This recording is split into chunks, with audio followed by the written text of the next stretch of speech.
want to talk about one of my favorite topics, sex. Come on. Let's talk about sex, baby. Let's talk about you and me. Let's talk about... In family law, having sex can get you in trouble. Not having sex can get you in trouble. And having sex with the wrong person can get you in even more trouble. Let's talk about those. There's a strange thing in the law called condonation. And condonation is legalese for forgiveness. Did you realize that if you know your spouse has been unfaithful and or has committed grounds for marital misconduct, did you know that if you have sex with your spouse knowing about that, you forgive what you know about? Now, isn't that crazy? A lot of people come to me and go, well, how am I supposed to try to reconcile if I can't have sex with my spouse without condoning what I know about?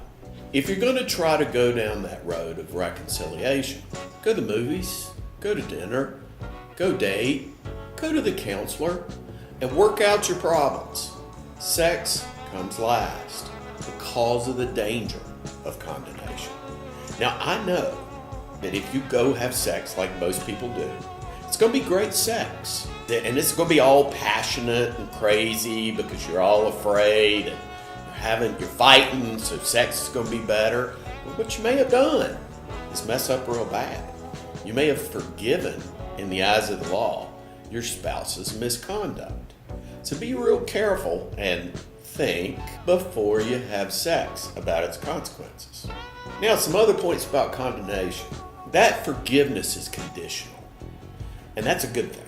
So in other words, if you do mess up, really cold night, and you are married, and you have sex, your spouse can't go back and do those bad things again. Because if they do that, then everything that you knew about and forgave springs to life again.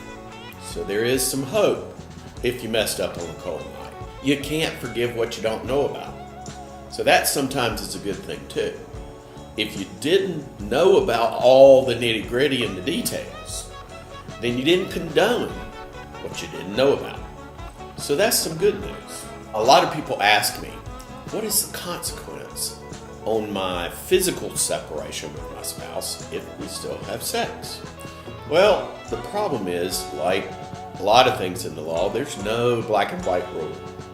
So what the law says is we look at your intent to resume the marital relationship when you had sex.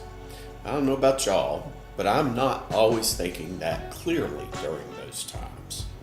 And your spouse is going to go, well, when I had sex, I intended to resume the marital relationship. And you're going to go, no, I just wanted sex.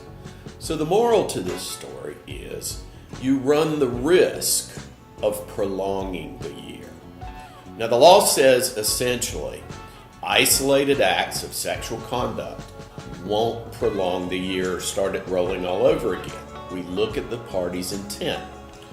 But as I said, that's where you mess up, because your spouse is intending to resume, that's what they say, and you just want sex.